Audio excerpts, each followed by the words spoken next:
Class 10 physics இந்த question பார்ப்போம். 38th question என்ன சொல்கிறாங்க, variation of image distance with respect to object distance for a convex lens கொடுத்துருக்காங்க. இப்போ மைனஸ் இருந்தால் அது லெஃப்ட் சைடு இருக்குன்னு அர்த்தம். Object distance always negative and image distance பாசிட்டிவாக இருக்கலாம் நெகட்டிவாக இருக்கலாம், ஏன்னா இது கான்வெக்ஸ் லென்ஸ். ஓகே, இப்போ என்ன பண்ணுறாங்க, ஒரு டிஸ்டன்ஸ்லேருந்து கொண்டு வந்துகிட்டே இருக்காங்க. டிஸ்டன்ஸ் கூடுது, அப்போ பக்கத்தில் வராங்க. இது இமேஜ் டிஸ்டன்ஸ் கூடுதுன்னா பக்கத்தில் வராங்கன்னு அர்த்தம். ஆப்ஜெக்ட்டும் குறையுது. இப்போ ஒரு டிஸ்டன்ஸில் ஆப்ஜெக்ட் டிஸ்டன்ஸும் இமேஜ் டிஸ்டன்ஸும் சேமாக இருக்குது. அப்போ அதை கண்டிப்பாக சென்டர் ஆஃப் கர்வேச்சர் தான் வச்சுருப்பாங்க.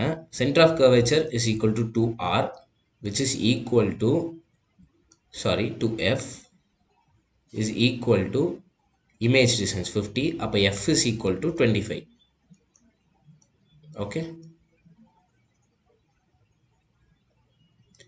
அவங்க என்ன கேட்டிருந்தாங்க, without calculation find of the focal லென்த்னு கொடுத்துருக்காங்க. இப்போ ஃபோக்கல் லென்த் 25 சென்டிமீட்டர். ஜஸ்டிஃபை ஆன்சருக்கு நம்ம இதை கொடுத்துடலாம். Only for the centre of curvature the image distance and object distance are equal. which one of the following which one of the observation given in the table is not correct and why? இப்போ பார்த்தீங்கன்னா ஒவ்வொன்றையும் பாருங்கள். இது ஃபோக்கஸ்க்கு centre of கர்வேச்சருக்கும் நடுவில் இருக்குது. Centre of curvature 50, நடுவில் இருந்துச்சுன்னா image form beyond C 50 விட அதிகமாக இருக்கணும். கரெக்ட். இது beyond C, this is between C and F and the image is form beyond C, that is also correct. இப்போ இதை பார்த்தீங்கன்னா ஃபோக்கஸ் வந்து ஃபோக்கல் லென்த் 25, அப்போ இது ஃபோக்கல் லென்த்தை விட கம்மியாக இருக்குது. தட் மீன்ஸ் போலுக்கும் ஃபோக்கஸுக்கும் நடுவில் வச்சுருக்காங்க. ஃபோக்கஸ் அண்ட் போலுக்கு நடுவில் வச்சாங்கன்னா தி இமேஜ் இஸ் வர்ச்சுவல். வர்ச்சுவல்னால் அது பிஹைண்ட் த லென்ஸ் ஃபார்ம் ஆகாது. வர்ச்சுவல்னால் நெகட்டிவாக இருக்கும் இமேஜ் டிஸ்டன்ஸ், இங்கே பாசிட்டிவாக கொடுத்துருக்காங்க. So which one of the following is wrong, இன்கரெக்ட்னா 6th observation is wrong. Now find out the value of magnification for u is equal to -30. Magnification formula என்னது, m is equal to v by u. 30 இருக்கும் போது நம்மளுக்கு image distance equal to 150, object distance 30 கொடுத்துருக்காங்க by -30 which is equal to -5. இப்போ nature of the image கேட்டாங்கன்னா நெகட்டிவாக இருக்குது. Magnification நெகட்டிவ்னா இன்வெர்ட்டடாக இருக்கும். அப்போ image is inverted, it's m is greater than 1, which I mean without the negative sign, greater than 1. So it's inverted and magnified,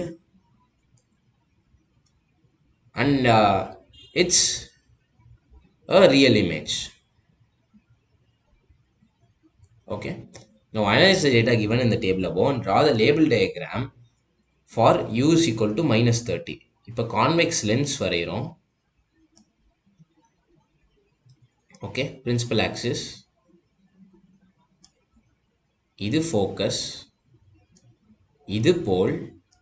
focus தான் இப்போ 25ன்னு உங்களுக்கு தெரியும். Centre of curvature C, between centre of curvature and focus தான் 25. இது f1, இது f2, இது c1, இது c2. ஓகே, இப்போ இமேஜ் டிஸ்டன்ஸ் 30னா இங்கே இருக்கும். இந்த கேப் வந்து 5 சென்டிமீட்டர் இருக்கும். இது இமேஜ். இப்போ இதிலேருந்து ஒரு ரே எடுக்கிறோம். passing parallel to the principal axis, passes through focus. Okay, and passes through focus now parallel to principal axis. இப்போ image is form beyond C. இது 50, இது ரொம்ப அப்ராக்சிமேட்டாக வரைஞ்சிருக்கிறதுனால ஆக்சுவலாக அது 100 வந்திருக்கணும் இந்த டிஸ்டன்ஸ். Okay, that's all.